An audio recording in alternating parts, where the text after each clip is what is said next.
Hello, എന്തൊക്കെയുണ്ട് വിശേഷം? വീട്ടിലെ ക്ലീനിങ് എല്ലാം കഴിഞ്ഞ് നേരെ അടുക്കളയിലേക്ക് വന്നു. ഇന്ന് ഉച്ചഭക്ഷണത്തിന് എന്തുണ്ടാക്കുമെന്ന് കരുതി. പിന്നെ വീട്ടിലുള്ള പച്ചക്കറി കൊണ്ട് ഒരു തട്ടിക്കൂട്ട് അവിയലങ്ങോട്ട് ഉണ്ടാക്കി.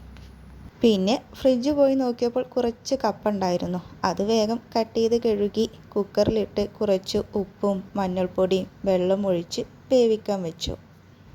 അപ്പോഴാണ് നമ്മൾ മീൻ വണ്ടി പോണത് കണ്ടത്. കുറച്ച് അയില മേടിച്ച് അത് വൃത്തിയാക്കി കറിക്കും വറുക്കാനുള്ളതും മാറ്റിവെച്ചു. സാധാ എന്നും നമ്മൾ കറി ഉണ്ടാക്കുന്ന പോലെ തന്നെ ഫസ്റ്റ് വെളിച്ചെണ്ണ ഒഴിച്ച് ഉലുവ പൊട്ടിച്ച് ഇഞ്ചി വെളുത്തുള്ളി പേസ്റ്റ് ഇട്ട് കറിവേപ്പില, ചെറിയുള്ളി, തക്കാളി, പച്ചമുളക് ഇവയെല്ലാം ഇട്ട് മുളകും പൊടി, മഞ്ഞൾപ്പൊടി, മല്ലിപ്പൊടി, ഉപ്പ് ഇവയെല്ലാം ഇട്ട് വഴറ്റി കുറച്ച് പുളിവെള്ളം ഒഴിച്ചു.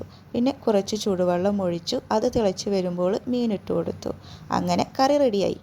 പിന്നെ ഒരു ചട്ടി വെച്ച് അതിൽ വെളിച്ചെണ്ണ ഒഴിച്ച് കടുക് പൊട്ടിച്ച് വറ്റൽമുളകും കറിവേപ്പിലയും എല്ലാം മൂത്ത് വരുമ്പോൾ നമ്മൾ കപ്പയ്ക്കും അവിയൽക്കും ഒഴിച്ചു കൊടുത്തു. പിന്നെ അതേ ചട്ടിയിൽ തന്നെ കുറച്ച് എണ്ണ ഒഴിച്ച് മീനെല്ലാം വറുത്തെടുത്തു. അങ്ങനെ ഇന്നത്തെ പണി കഴിഞ്ഞു. നിങ്ങൾക്ക് എൻ്റെ വീഡിയോ ഇഷ്ടമായെങ്കിൽ ലൈക്കും ഷെയറും സബ്സ്ക്രൈബും ചെയ്യണേ. പിന്നെ ഞാൻ ഫുഡ് കഴിച്ചു. അടിപൊളിയായിരുന്നു കേട്ടോ.